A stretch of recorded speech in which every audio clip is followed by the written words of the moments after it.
Level by Level Gaming, and we have reached the end of the road for this Multicade. So if you like this kind of thing, please hit the like button, subscribe, hit me in the comments, let me know what you think.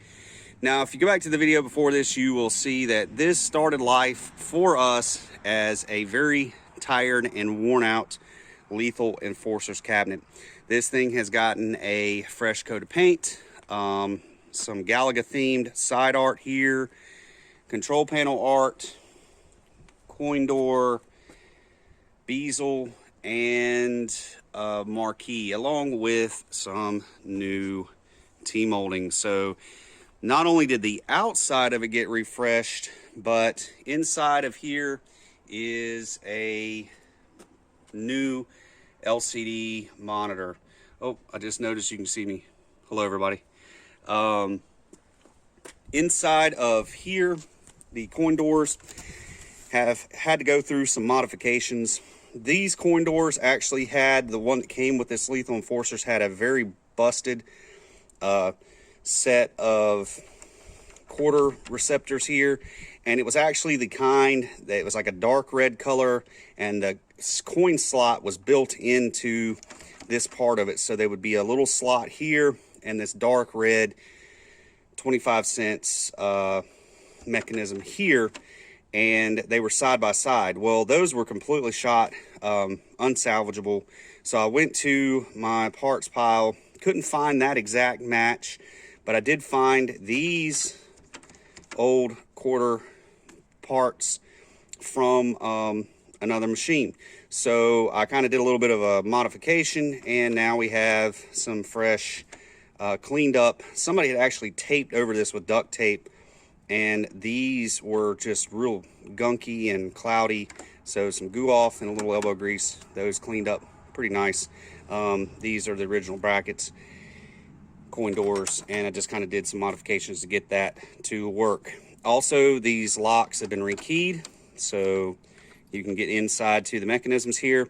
Now, since this thing does not take quarters, it actually has, just like most Multicades, it has a start and coin button for both sides.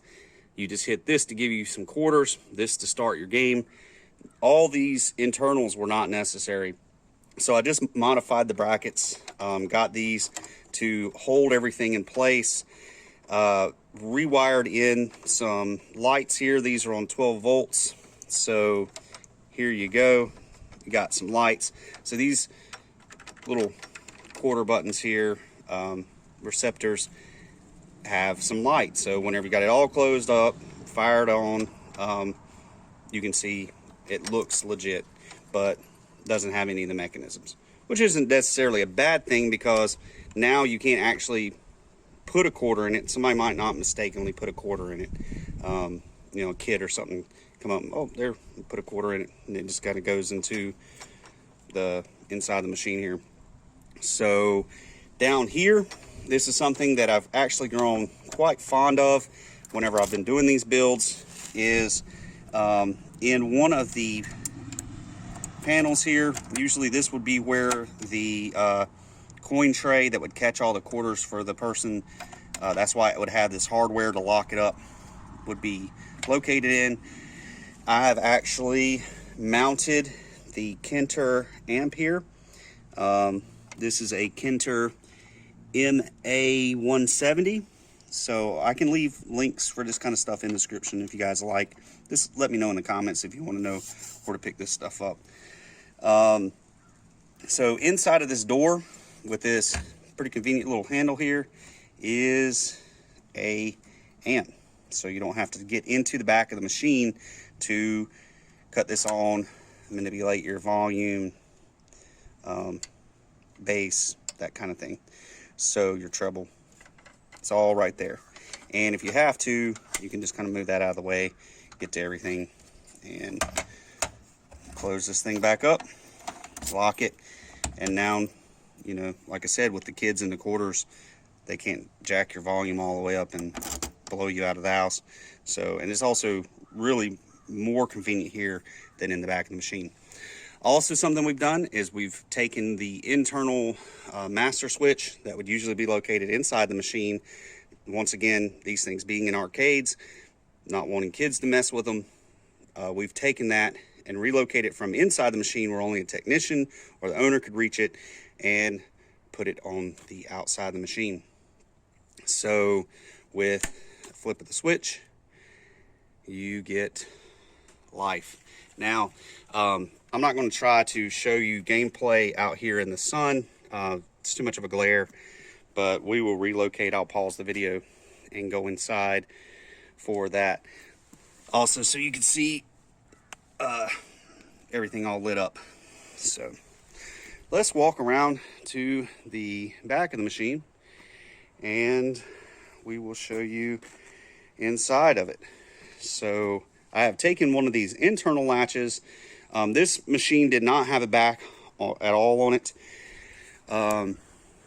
And we here at LBL have put a new back on this thing with a little bit of a handle so you can reach in and open this thing up, which isn't totally necessary because it kind of comes open on its own.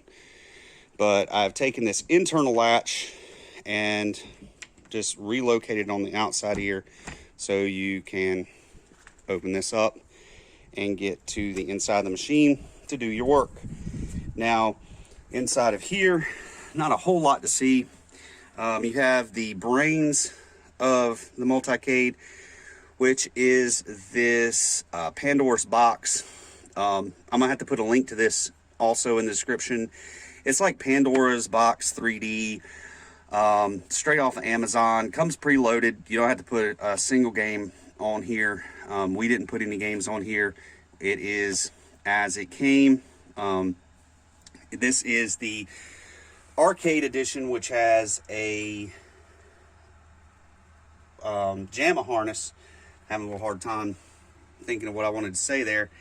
So it's got the JAMA harness. They have a home arcade edition, which is also the majority of the Pandora's box 9s, 5s, 6s that I've put in other Multicades, which this is an upgraded version of.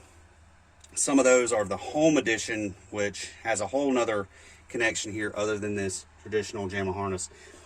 In theory, if you had a arcade already wired up, say an old Street Fighter cab, and didn't have a board in it with 6 buttons already wired up and JAMA harnessed in, you could take and plug this into the original JAMA harness and fire this thing up and be able to just replace a board with a Multicade just like that.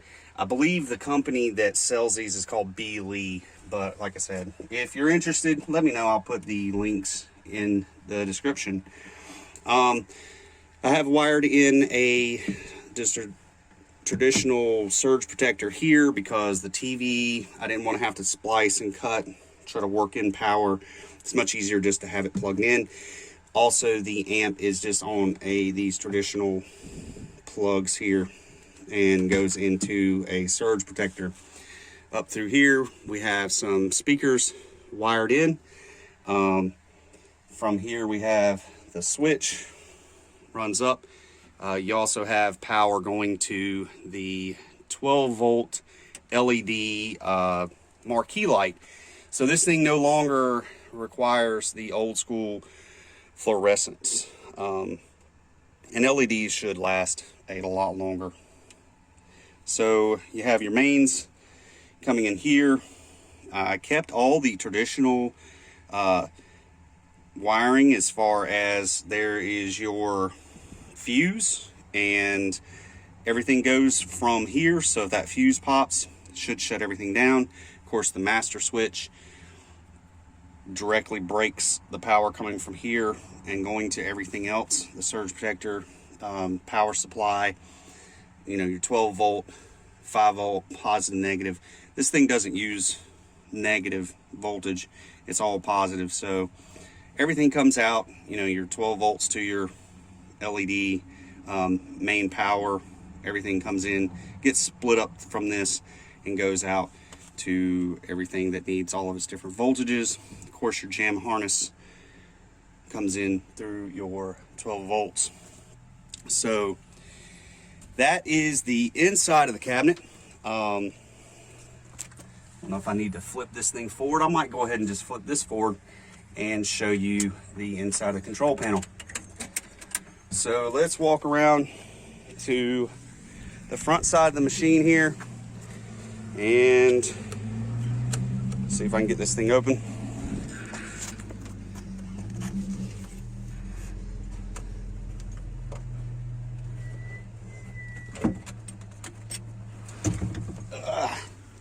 All right, so right here in the front side of the panel, you can see got these joysticks, everything wired in, all the buttons. You can see where we had to Bondo, there was a large hole here and some studs for some type of joystick or maybe a rollerball. There was something here. All right, sorry about that break in the video there. My phone decided to ring.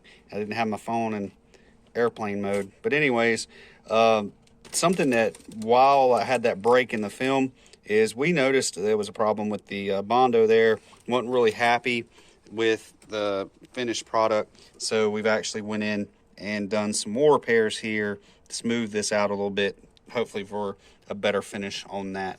So we had to take all this stuff off, get it repaired and put it all back together.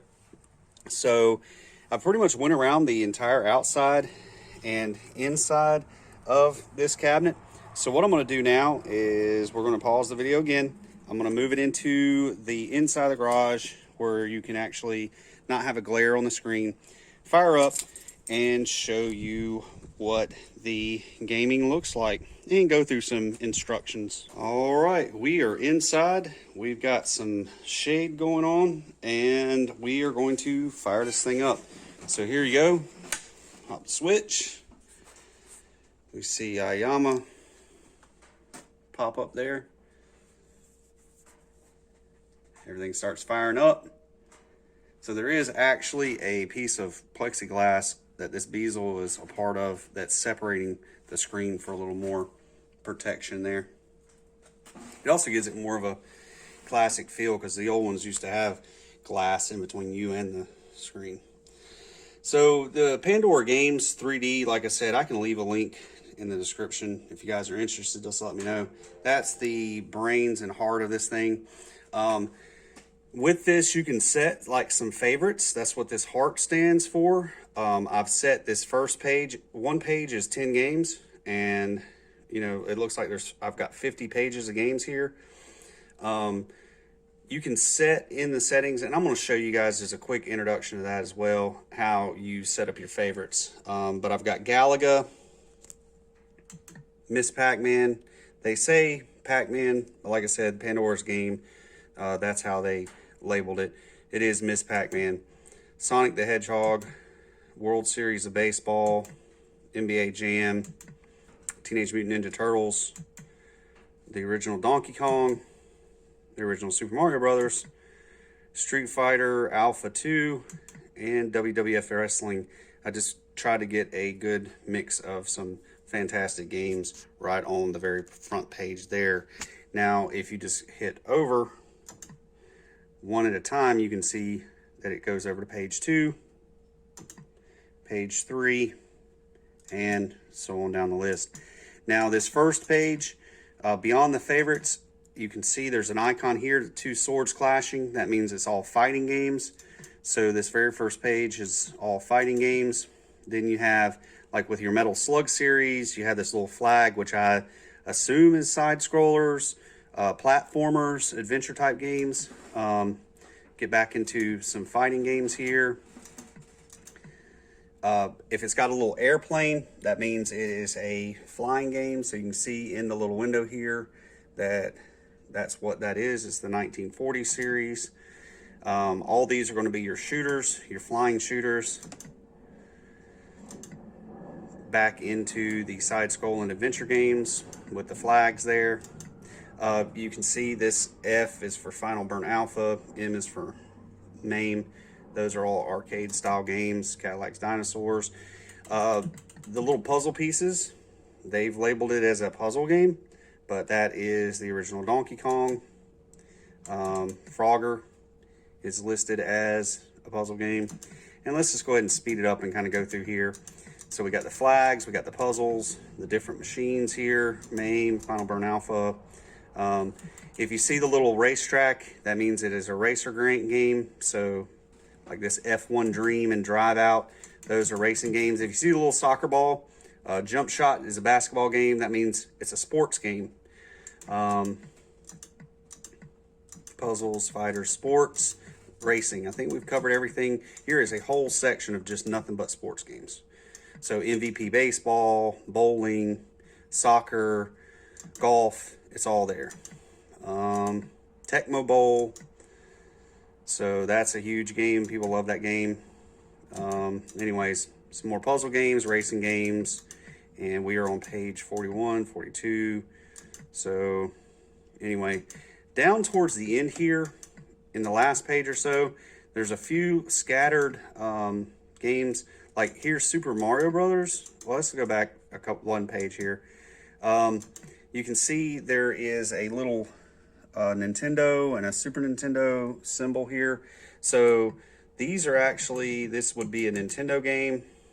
Little Nemo, Ninja Gaiden, Battletoads. That's a Super Nintendo game. Earthworm Jim, Mario World, Metroid. So these weren't actually arcade games. These were on another system, which I thought was pretty neat to come on this preloaded without you having to put any games on here. They came with a selection of those type of games. So there you have it. That's page 1 through 50 there. Let me show you just a quick thing here. If you push the coin button, I believe it is, it's either the coin or the start button. I think it's the coin button. If you push the coin button, that will give you a quarter in the machine. It's going to actually start a timer. It's going to give you 90, after you put a quarter in, it's going to give you 90 or so seconds to find a game and play.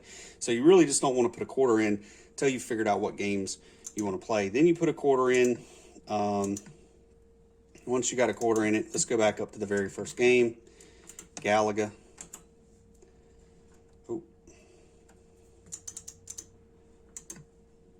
Hit your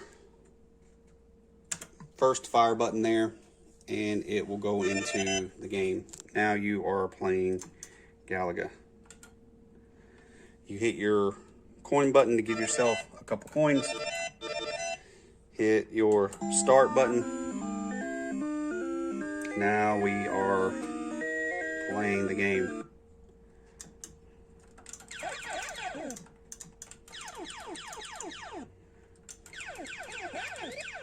Of course, this Galaga is a one-button game and a joystick. That's all you need. So this is what's going to be shooting, moving your little ship around. It's not very complicated. When you get up into the fighting games and you have to have all 6 buttons, so this might be punch, all punches, all kicks. Some of the Neo Geo games only take these first 4 buttons. So each game is going to be individual, and you're going to have to figure out, for the most part, this is going to be your primary fire on all of these just one button games. So, and then you'll have to just play and figure out what buttons do what. First player side, second player side. All right, now to get out of the game and play a new game, you have to hold the start button down and hit the coin button, and that kicks you right back out into the main screen here. Now, if you look across the top, it's on all. You have categories, recents, and search. So let's hit this start button, and it'll kick you up to, see how it turned this red on the search button?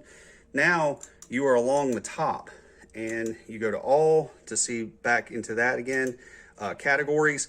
When it goes into these categories, I think what it means, because I didn't program this, this is how it comes from the factory. Categories are going to be by these different systems, I believe is how it does that. So you've got, here are 3 Nintendo games. Here are the several Super Nintendo games. Here is all the Final Burn Alpha games, which are all arcade games. Here are all the MAME games. So it's literally just hitting over on this stick, and you're getting this different group. So you know, in this, it's all going to be this category here, which is Final Burn Alpha, which is all arcade games. MAME is another set of arcade games, so it's a whole nother set of games. Like NBA Jam is going to be under this, maybe not under Final Burn Alpha. It's just a whole nother arcade set. Then you have these Nintendo games, so you know Nintendo had Mario and Ninja Gaiden in it, and Super Nintendo is going to have the Battletoads, Metroid, Mario World, all that. All right, so if you hit the start button again, it will come back up to the top to the red. You can go to recents. These are the games I've tested this with. I've tested a sports game, puzzle game, flying, adventure, that kind of thing. Categories, recent, search. So when you go into search, let's see, if I hit this, I believe that's how it's going to kick me over to, yes. So I can either go down under search. These are games that I've searched, and that's why they're in this heart, because I searched them out with this and put them over into the heart section. So if I want to search something out, let's see, Street Fighter. Just so I can see all the Street Fighters. I'm going to hit this button here to select the letter S, T, R. And let's see here, E, T. So there you go. Once you enter in Street Fighter here, or Street, you can go over here and you can see Street Fighter Alpha 2, all that. So X-Men versus Street Fighter. You go over, let's say I want to see some X-Men versus Street Fighter. I'm going to select it.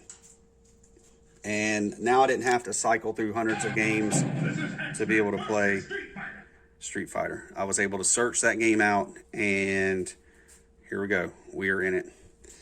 All right. First player, second player is pretty self-explanatory, but I'll go ahead and do it anyways. We can enter some quarters in. Make sure there's plenty of quarters for 2 people. So see how it says press 1 or 2 start button for your different players. Let's just go ahead and hit start. Now, this is just 1 player. If I hit the second player, now here comes the other challenger. Now I can select my character with my second player.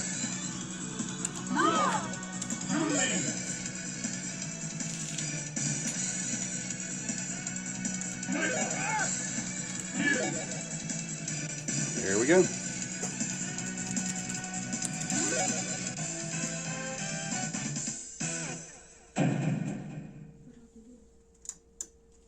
Ready. All right. So there we go. So we got a punch. All the different punches go across the bottom. All the different kicks go across the top. So punch, punch, kick, kick, kick. All right. Now, the last thing I'm going to show you guys is we're going to go around to the back of the machine. I'm going to go ahead and kick this back out. If you go back and watch my catalog of videos, the Pandora's box, they're all very, very similar. So if we go around to the back of the machine, open it up here, there's going to be a set of buttons right here.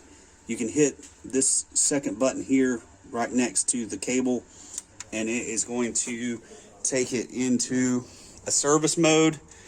That's where you have like your key settings, coin settings. I've got it set 1 quarter is 1 play, exit mode, start plus coin. Got the auto exit disabled. So this is actually set up that if somebody walks away from it in an arcade setting, it don't just stay on the same thing, it'll kick it back out. A lot of this stuff is designed for you to take this board, put it in an arcade that's accepting money and playing it, and replacing a board that's in an actual arcade. So it's kind of a mix between home use and actually being in a business. So select mode, I've got that set to always allowed. And this actually has a book that's going to come with it. So once you're in this arcade or service mode, you can go and look in this book, and it is going to tell you every little detail. So I'm not going to go into all the details in this video. I'm just giving you a working idea of how this works. So language, of course, is English, and you can go and do a factory data reset and set this thing all the way back to the way that it started. If you've done some tweaks to it and you don't understand what you've done, you messed something up. The biggest thing for me to understand is these key settings. So we're going to go into that. We're going to go into an IO test here.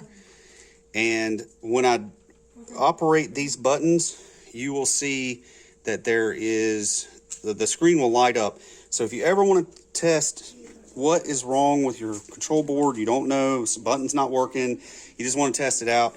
Every time I use one of these, it is going to give it a test. So up, right, down, left. I'm just going around the joystick like this. You can see that it lights up. A, B, C, D, E, F. A, B, C, D, E, F. Same thing on this side. A, B, C, D, E, F. So we are working, so coin home.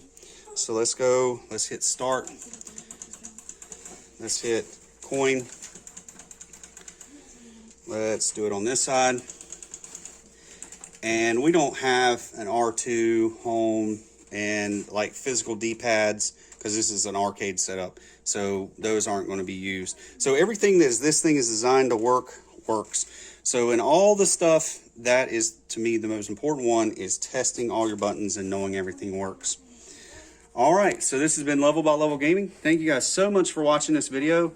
We've got a lit up marquee, some light up coin buttons here. Just give you one more just quick overview of this thing in the shade so you can see this is a good looking machine, and we are super proud of it. All right, thanks for watching.